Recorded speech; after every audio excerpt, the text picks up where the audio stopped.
সুপ্রিয় কৃষক বন্ধু, এই ভিডিওতে বাইরের একটি শক্তিশালী প্লান্ট গ্রোথ রেগুলেটর নিয়ে আলোচনা করব।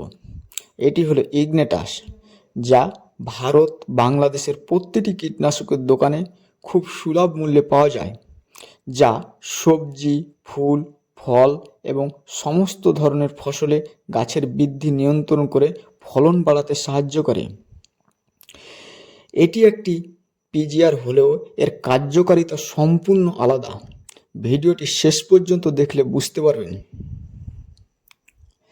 এই ভিডিওতে আমরা দেখাবো ইগনেটাস পিজিআর কী, এর কাজ কী, কোন কোন ফসলে প্রয়োগ করা হয়, এর ডোজ, স্প্রে করার সঠিক সময় এবং ব্যবহারিক উপকারিতা, বর্তমান বাজার মূল্য এবং ব্যবহারের সময় কি কি সাবধানতা অবলম্বন করা উচিত ইত্যাদি। ভিডিওটি সম্পূর্ণ দেখুন এবং কৃষিকাজ সংক্রান্ত নতুন নতুন তথ্য পেতে চ্যানেলটি লাইক এবং সাবস্ক্রাইব করুন।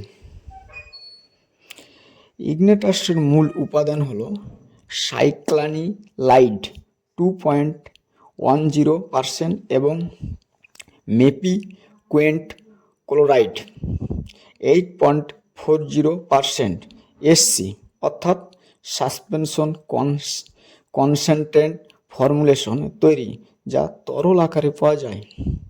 ইগনিটাস ব্যবহারের উপকারিতা। আমরা অনেক সময় দেখি গাছে প্রচুর পাতা, শাখা প্রশাখা এবং গাছে উচ্চতা অনেকটা বেশি হয়ে যায়। এটা অতিরিক্ত সার প্রয়োগের ফলে হয়ে থাকে।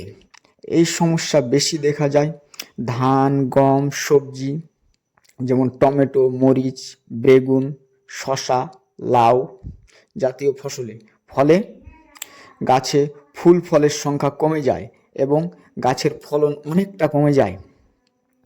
বাইরের এই ইগনেটাস গাছের অক্সিন হরমোন নিয়ন্ত্রণ করে গাছের অপ্রয়োজনীয় বেশি পাতা কমিয়ে অতিরিক্ত বৃদ্ধি নিয়ন্ত্রণ করে এবং জিব্রেলিন হরমোন কমিয়ে গাছের উচ্চতাও নিয়ন্ত্রণ করে, ফলে গাছ ঝোপালো হয়। এটি গাছে ফুল ও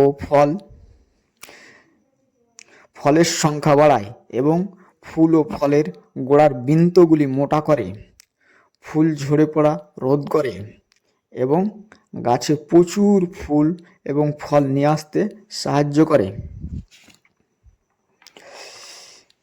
কোন কোন ফসলে প্রয়োগ করা হয়?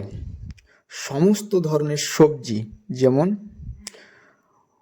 পটল, ভেন্ডি, করলা, লাউ, কুমড়ো, ঝিঙ্গে, টমেটো, মরিচ, বেগুন, শসা, তুলা গাছ ইত্যাদি।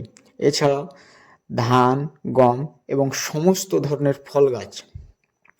এর ডোজ 15 লিটার জলে 9 ml এবং 5 লিটার জলে 3 ml হারে ব্যবহার করতে হবে। স্প্রে করার সঠিক সময় যখন গাছে ফুল আসতে শুরু করে, সেই সময় স্প্রে করলে সবচেয়ে ভালো ফলাফল পাওয়া যায়।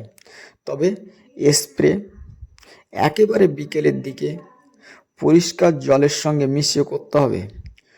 এর কিছু সতর্কতা রয়েছে, সেগুলো জানুন। কোনো প্রকার কীটনাশকের সঙ্গে মিশিয়ে স্প্রে না করাই ভালো। একবার স্প্রে করার পর দ্বিতীয় স্প্রে করতে চাইলে অন্তত 15 দিনের বিরতি দিতে হবে। গাছ যখন কোনো স্ট্রেস যেমন খরা বা অন্য কোনো চাপের মধ্যে থাকবে, তখন স্প্রে করা উচিত নয়। ভিডিওটি ভালো লাগলে চ্যানেলটি লাইক এবং সাবস্ক্রাইব করুন। কৃষিকাজ সংক্রান্ত নতুন নতুন ভিডিও